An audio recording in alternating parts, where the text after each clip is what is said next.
Will used to be an average person in modern-day Japan dealing with the stress of the modern world and leading an unfulfilling life.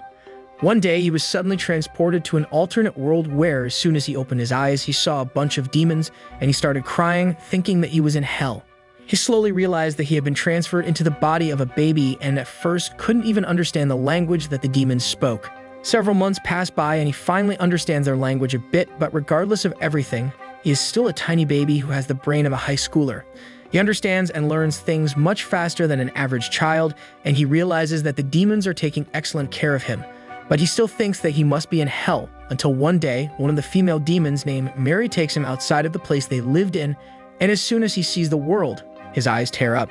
The outside world is completely beautiful, and it seems more like heaven than hell. He thinks that it must be a grace of God that he was transported here, maybe a sign from God telling him to start over and have a fulfilling life. All three of the demons who take care of him are undead. One of them is a skeleton named Blood, one of them is a ghost named Gus, and the third one, who is the mother figure for him, is Mary. Gus teaches him how to cast magic spells as he used to be a genius and was the best wizard anyone has ever seen. He is stern with Will but also appreciates his effort and claims that Will himself seems to be a genius and will probably do excellent magic going forward if he keeps practicing. Blood is an excellent fighter and practices with Will every single day so that he can develop into an all-round excellent person with no weaknesses. He trains him with a sword and makes sure that his muscle development is optimal at all times. He also teaches Will that sometimes they have to kill living organisms, whether they are humans or animals, and it is not because they enjoy doing it. They have to do it because it is necessary. He then takes Will to a forest for a hunt, and they hunt sparrows together. Will is able to catch the sparrow easily enough, but he has a hard time dealing the final blow and killing it. Blood calls him from behind and tells him that the more indecisive he is, the more pain the birds will have to suffer. So the best option is always to deal a killing blow as swiftly and smoothly as possible to avoid any kind of pain to the animal.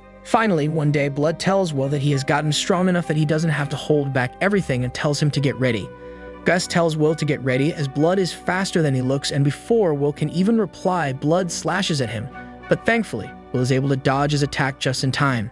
Blood follows up, but Will uses his acceleration spell and zips away from him at an incredible speed, but Blood still gives chase. Will creates a puddle on the way, which Blood slips on and falls over, and before he could get up, Will used his falling spiderweb spell to try and bind him, but Blood was able to slash through the net and disarm Will with a single blow. Mary teaches Will how to deal with everyday problems and makes sure that if he ever gets lost anywhere alone, he will always have a way to survive any situation.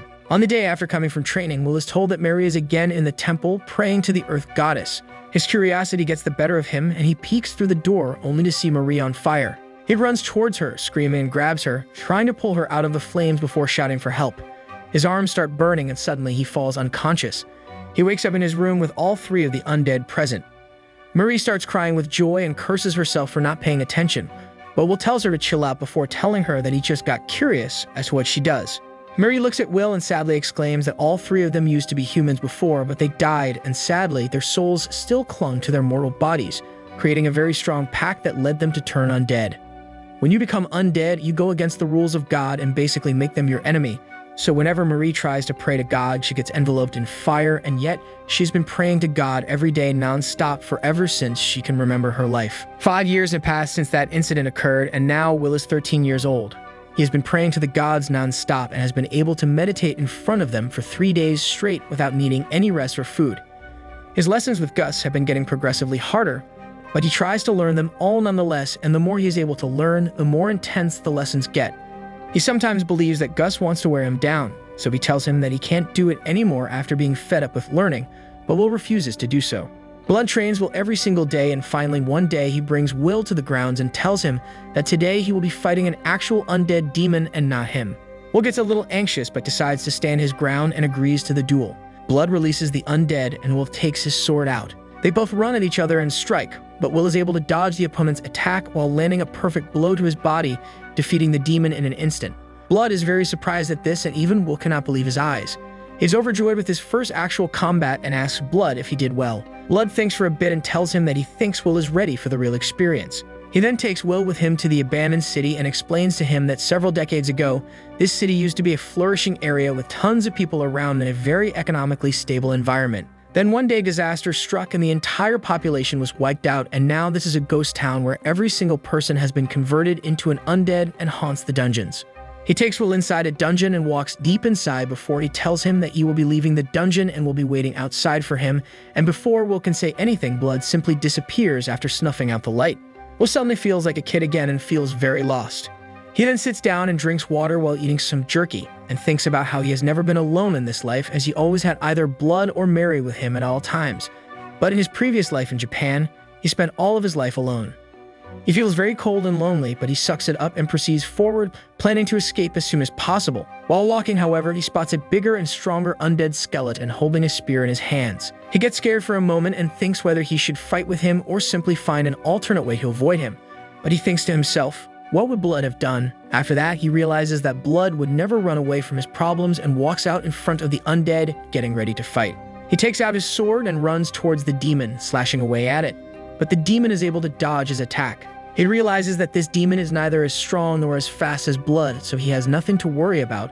But he is surprised to see that the undead tries to cast a spell on him, but Will uses his instincts perfectly and immediately casts nullifying magic, completely breaking his spell before running towards the demon. The demon tries to attack him, but he dodges his attack and hits the demon on the head, breaking his sword in the process. He gets scared when he realizes that he has no weapon to fight this demon now, but thankfully, the demon crumbles right in front of him. He walks towards him and grabs the spear that was lying down. As soon as he picks it up, he realizes that it is not just a normal spear. It was handcrafted by the dwarves with their special magic, which means this is a very strong magical weapon. He walks ahead and finally realizes that he feels a draught flowing through the tunnels and believes that there must be an exit somewhere near, but he turns around to see a dark figure shrouded in shadows. He gets ready to fight but feels relieved once he sees that the dark figure is Gus himself. He asks Gus what he is doing here and whether Blood sent him here, but Gus is completely quiet and is plainly staring at Will. He gets a chill down his neck and feels that something is really off. He asks Gus whether this is a lesson of some sort, but without any warning, Gus simply creates a stone golem right in front of him that attacks him. The golem attacks Will, but he is quick on his toes and backs off immediately before stabbing the golem in the torso, killing it in one hit with the help of his magical spear. Suddenly, a stone comes flying at him and gets embedded in the wall behind him, and he notices that there are more where that came from.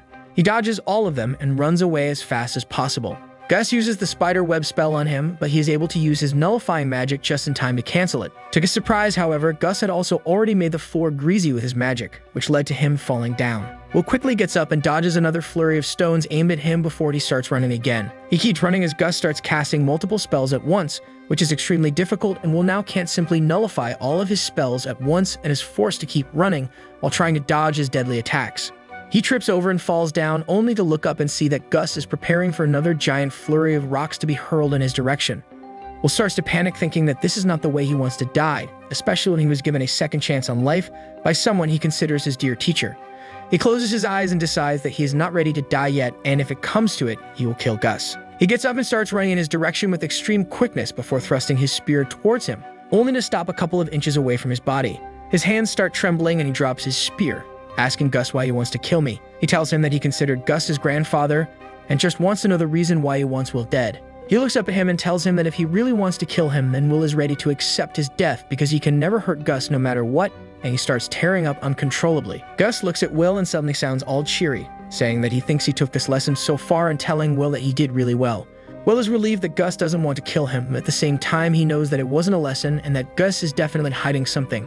Gus escorts him outside of the dungeon, and they both go back to their home, where Will decides to keep what happened between him and Gus a secret from Mary and Blood. Blood and Mary are both very happy for Will as they examine the spear and realize it is a dwarf-made spear imbued with magic. The spear can emit light on command and can shorten or expand itself for ease of carrying as well. Will now starts regularly going to the Dunagans, where he is now able to deal with all of the monsters, even the stronger ones, fairly easily and collect scraps of armor whenever he can. Surprisingly, Gus has reduced his workload by almost nothing, as he thinks Will has already learned more than enough. He then calls Will to his chambers at night and tells him that he is going to turn 14 years of age soon, which means he will no longer be a boy but a man. He tells him that soon before that, Blood will probably challenge him to an earnest duel. Will tells him that he did expect Blood to do it. Gus tells him that he has a favor to ask of him and then tells Will to lose the duel against Blood in such a way that Blood shouldn't realize it was intentional. Will is shocked and asks Gus why he wants him to do that, but Gus tells him that it is a secret that he cannot share with him. Will gets pissed at this and tells him that you have always kept secrets, and if you cannot reveal the reason, then I cannot help you. He then moves out of the room in a huff before saying a word. The next couple of days were spent training his body to its limits before finally the day of judgment arrived. Mary helped Will wear his armor for the battle, and they both proceeded to the ground. Blood is already sitting on a rock, waiting for him, and asks him if he is ready before explaining the rules to him. Will agrees to the rules, and they both draw their swords out. Will lunges at Blood to attack, but Blood is able to dodge his attack very skillfully before retaliating with a flurry of fast attacks that Will is only able to try and block. Blood lands a powerful blow, but Will is able to block it successfully with his shield before backing out. Blood chases Will down and starts attacking him again, while Will has no other option other than to simply try to defend himself from the constant barrage of attacks that Blood is trying to land on him with the help of his shield. Will backs off once again and Blood taunts him, asking him whether he forgot how to fight, trying to aggravate Will so that he makes more mistakes. Will, however, clears his mind and throws a small dagger at Blood, which he is able to dodge successfully. However, Will uses that momentary distraction to run up at Blood and try to attack him, but Blood is quick on his feet and quickly blocks his attack while pushing him back, telling him that these tactics won't work against him. Will goes in for another all-out attack, rushing straight at Blood, who thinks that Will has no strategy and is desperate to win now. Blood lifts his sword and brings it down at him, but Will uses his shield to deflect the sword. It's a boost to jump up and stabs Blood in the chest, making him fall backwards. He asks Blood to yield, but to his surprise, Blood uses his ribs to grab the sword and jam it before throwing Will away and taking out another sword and pointing it at him, forcing him to accept defeat. Mary quickly runs towards Will, asking him whether he was okay, and shouts at Blood that he promised her that he wouldn't try this move ever again. Will looks surprised and asks him if he ever did it before, and she tells him that once, when they were humans, Blood was in a fight and the other person was extremely skilled. Blood didn't have any more tricks up his sleeve to turn around the fight, so he simply let the enemy stab him in the chest, then used his muscles to jam the sword, and the fight was over. Afterwards, however, he was bleeding so much that she thought he was going to die, but was able to save him through her special grace. Blood laughs about it and tells her that now he cannot die, so she doesn't have to worry about it. They all sit down and start talking with each other, where Blood congratulates Will on even coming that close to defeating him in the fight and acknowledges his strength and skills. He tells him that Will is not as tall, broad, or filled with muscles as Blood was, so his fighting style should have been different. He tells Will that he never wanted Will to copy his fighting style as it doesn't suit perfectly with the type of body that he has, but still, Will was able to hone it to its utmost limit. He tells Will that he has taught him almost everything he could and has nothing else he can teach him anymore. He then produces a purple-colored sword, which he calls one of the strongest demon blades. He hands it over to Will, telling him that he earned it, even though Will retorts by saying he didn't even win. Blood still hands it over to Will, telling him that it is a mark of his independence before telling him about its properties. He explains to Will that it is one of the strongest demon blades, which even the gods fear. One of the most important things about this blade is that whenever an enemy is hurt by it, the user of this blade regenerates health. Will is astonished at this revelation, as he has never heard of anything like this before. Blood tells Will that this is a slippery slope, however, and Will should use the sword very sparingly, as it makes the wielder feel extremely powerful, as if the wielder keeps swinging the sword, no matter what, he will probably be the last man standing, regardless of his skills. Blood explains that many times people fall prey to its power as they stop working on themselves and start to depend completely on the sword, which is a very dangerous thing, as the sword absorbs the spirit of the person and stunts his growth. Will realizes the powers and complications of using this sword and tells Blood that he will be careful with it. Blood gets up, walks towards the edge of the cliff, and starts telling Will about the history of the destroyed city. He explains that a long time ago, all the demon kings banded together to attack the entire kingdom, and among them was a demon king who is now known as the High King.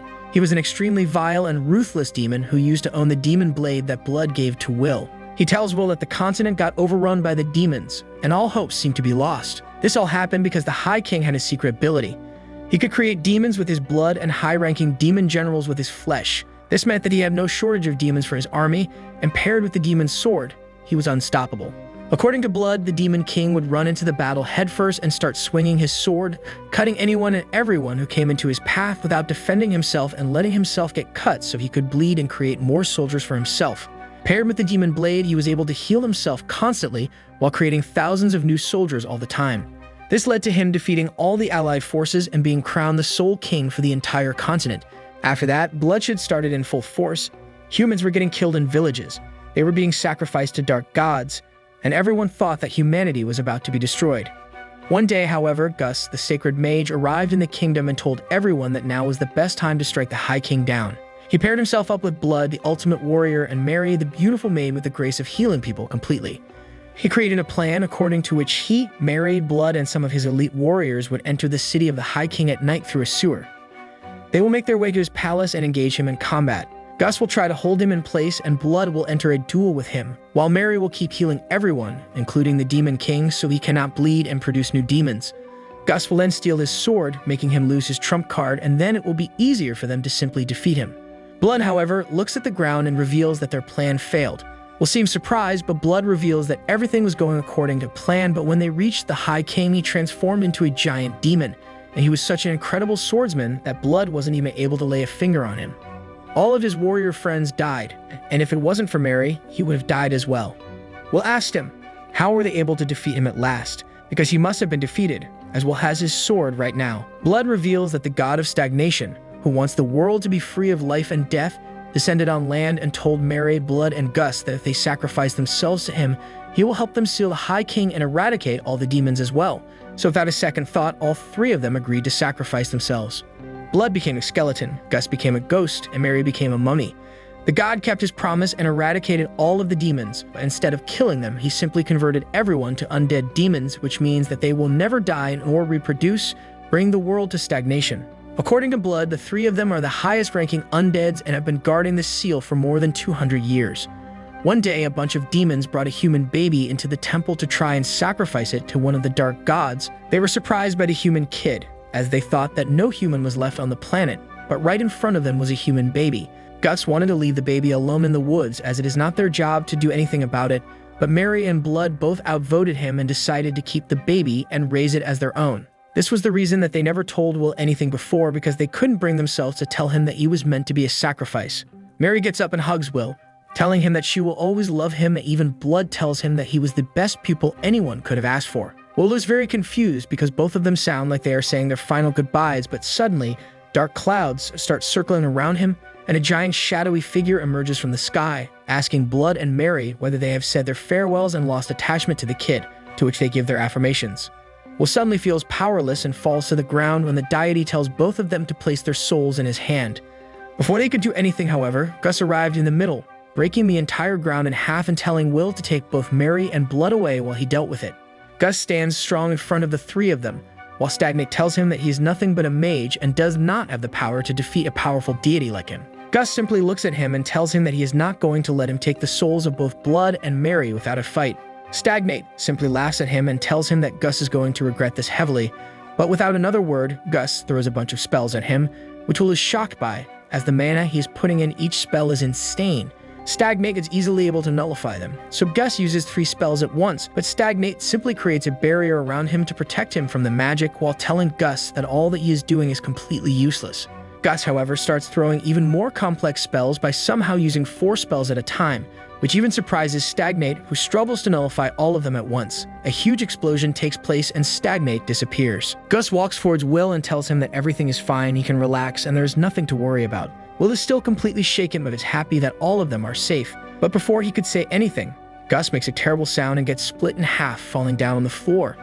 Will is horrified to see that Stagnate emerges from behind them, mocking Gus for thinking that he could defeat Stagnate that easily. He then proceeds to use his magic on both Blood and Mary, and they both fall over on the ground completely lifeless. Stagnate walks towards Will and tells him to join his ranks, as if he does so, he can live with all 3 of them forever, but if he doesn't, he will have to pay very dearly. He replies that all 3 of them were his ultimate undeads, who were supposed to make sure everything remained stagnant on Earth, but because of Will, both Mary and Blood forgot that order, and even Gus became a little soft. He tells Will that he has until the evening to decide what he wants to do and disappears again. Will is heartbroken and confused as to what he should do. He carries all 3 of them inside and realizes that Gus tried to tell Blood and Mary not to adopt the kid because he knew it would be against the evil god, and he tried to kill Will in the dungeon because he wanted to save both of his friends, but he must have been conflicted and ended up sparing Will's life. Then he told Will to lose the fight on purpose, as that would mean that he would have to stay with them for a longer time, keeping the world at a stagnant pace, but nothing went his way, and he ended up facing off against the deity. He sleeps beside them and wakes up to find all 3 of them staring up at him. They act all nonchalant, as if nothing has happened, but Will tells them that he has memories of a previous life in which he was just another useless loser who was nothing but a disappointment for his parents. Sounds like me. He then tells the 3 that he is extremely sorry for what they had to go through for his sake, But he is not worth it. He is still the same worthless loser who will never be able to amount to anything. Mary looks at him and slaps the crap out of him. She tells him that if he says another bad word about himself, she will actually beat him up. This knocks some sense into him, and he gets up and simply says that he will protect them all before going to pray. He comes out of the temple and starts walking to the battlefield, where he is confronted by Stagnate. He asks Will about his answer and tells him to choose carefully, as it will determine what happens to all of them. He looks Stagnate straight in the eye and tells him that he will not make any kind of pact with him, and that he will defeat him at any cost. He then taunts Stagnate, telling him not to run away from a human child, which enrages Stagnate, who uses his magic to create a bunch of undead demons who were sealed below the ground a long time ago, and instructs them to attack Will. The demons surround him and start closing in on him, but he is able to destroy a bunch of them with his spear, uses his magic spells to bind some of them, and then uses his acceleration magic to speed himself up, immediately killing an entire horde of undead demons that were closing in on him, completely surprising the evil god Stagnate. Stagnate uses his magic spell to cut Will on his hand and his legs and instructs the demons to start closing in on Will, who still stands up straight and prepares to battle it out with them. Stagnate, however, stops the demons in their tracks and walks up to Will, telling him that he is very impressed by his strength, skills, and tenacity. He tells Will that he wants headstrong people like him in the army, as he wants to make sure that no one has to feel the horror of losing someone they loved. He also tries to sway Will by telling him that he will make him a general in his army, and that he will be able to stay with Mary, Blood, and Gus forever, living a life full of luxury. Will seems to be getting confused as to what his next step must be. Stagnate goes one step further and uses a small blade to cut himself before pouring his blood into a glass and offering it to him. To everyone's surprise, Will starts walking towards the evil god, looking intently at the glass, which can give him eternal life and a life of luxury, but suddenly he grabs the demon blade and uses it to chop Stagnate's arm off. His wounds start healing, which surprises even Stagnate, and he swings his sword 2 more times, slashing at his torso and injuring him, but before he could attack him a 3rd time, his legs are suddenly bound by a snake, which creeps up on him from behind and bites him. Will tries to get up, but he falls unconscious. He wakes up in a heavenly place that is very calm and serene.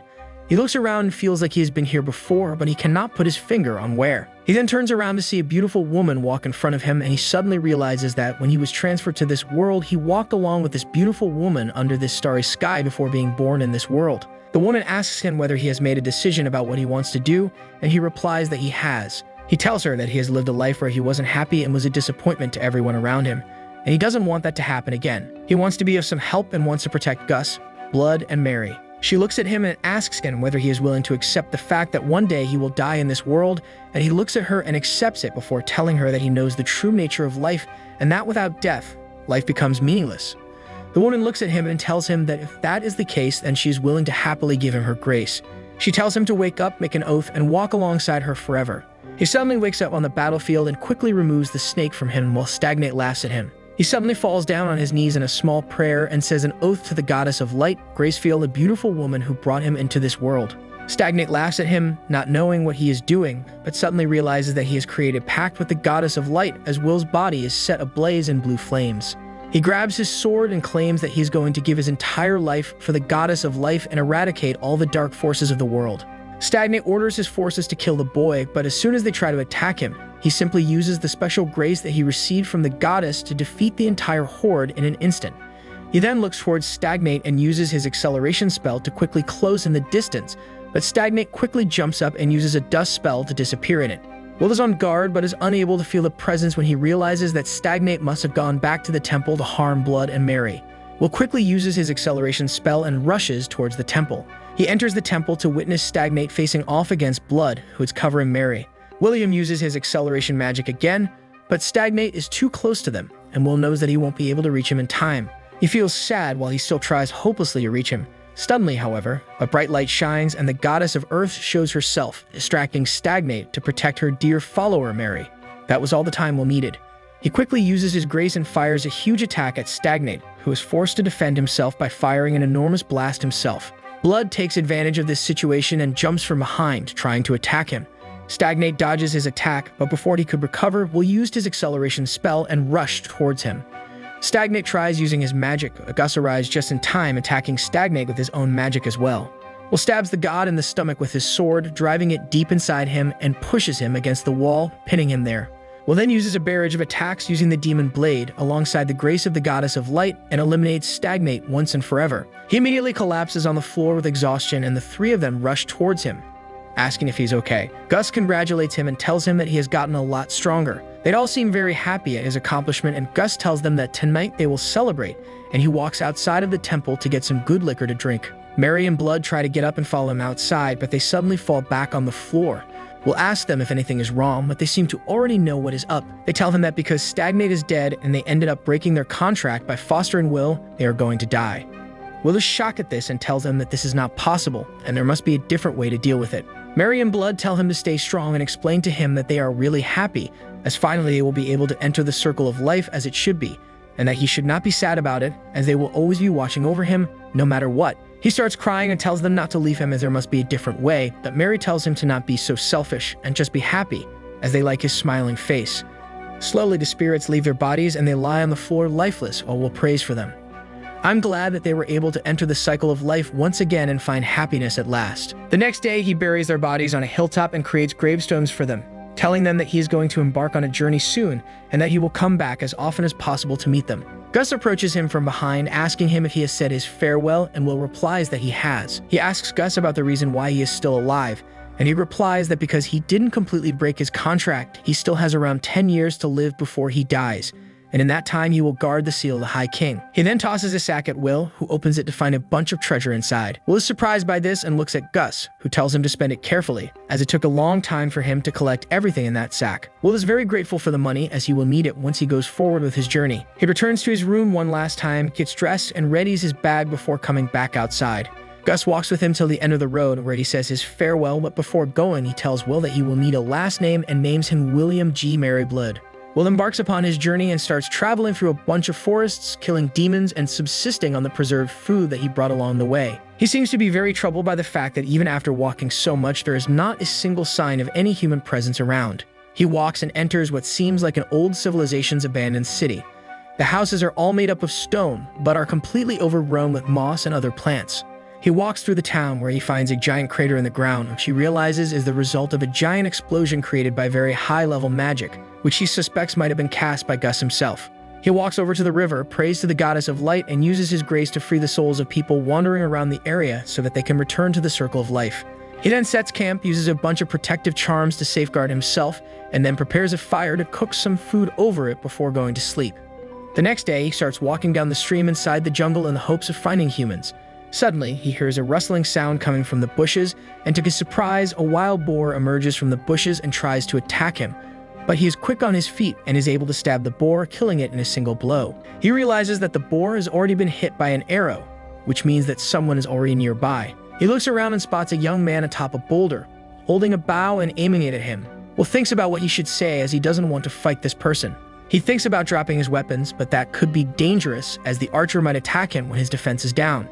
Suddenly, he realizes that the archer seems to be an elf, and to make him feel more at ease, he lowers his guard and greets the archer in ancient Elvish language. The archer seems taken aback by it and lowers his weapon as well. He drops down from the boulder and asks Will whether he killed the boar. Will replies that he did kill the boar, and the archer, who introduces himself as Menel, tells him that the boar was supposed to be his kill, as he was chasing it for a long time and even wounded him. Will, however, claims that regardless of who wounded it, he was the one who killed it, so he thinks he deserves a portion of it. Menel agrees to it. He helps butcher the animal, and then they both work together to cook the boar. Before they begin eating, Will starts praying to the goddess of light, and Menel smirks at him as he doesn't seem to be a believer in God.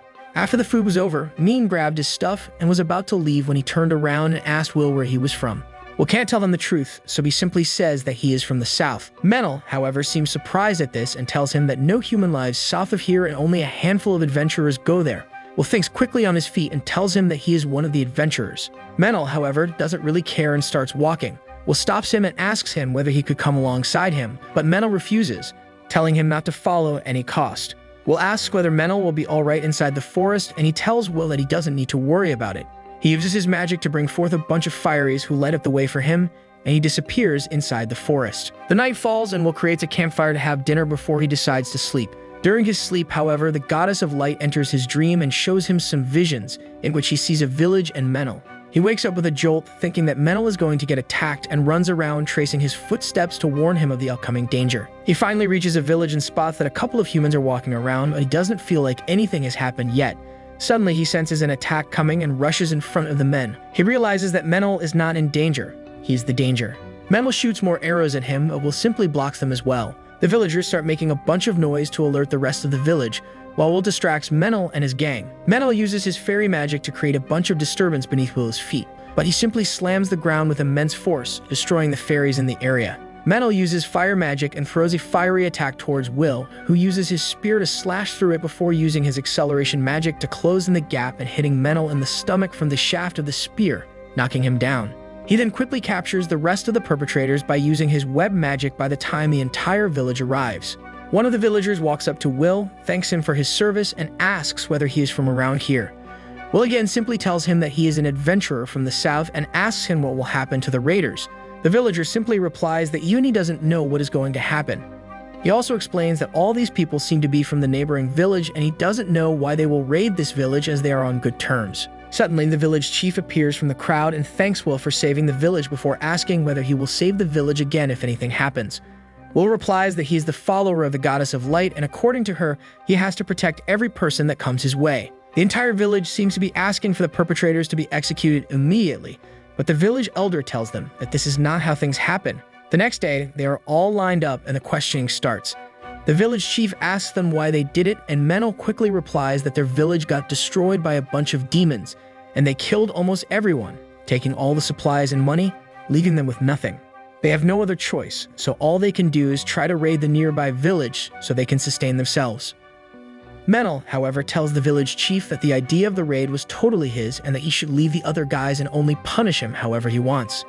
The villagers seem to be very upset at this act by the neighboring villager and demand the execution of the perpetrators. The village chief orders the hanging of Menel, but Will speaks in between, telling them not to go through with it and that he needs Menel to help him maneuver through the jungle. He then takes out the money bag that Gus gave him and tells the village chief that he can pay very handsomely for all the damages. The village chief ends up agreeing and the perpetrators get released. The chief asks Will why he did that, but Will simply replies that the demons are their true enemies and they should avoid killing each other for small problems. Menel thanks him for saving him and starts guiding him towards a new village, where Will has no idea what he is going to witness.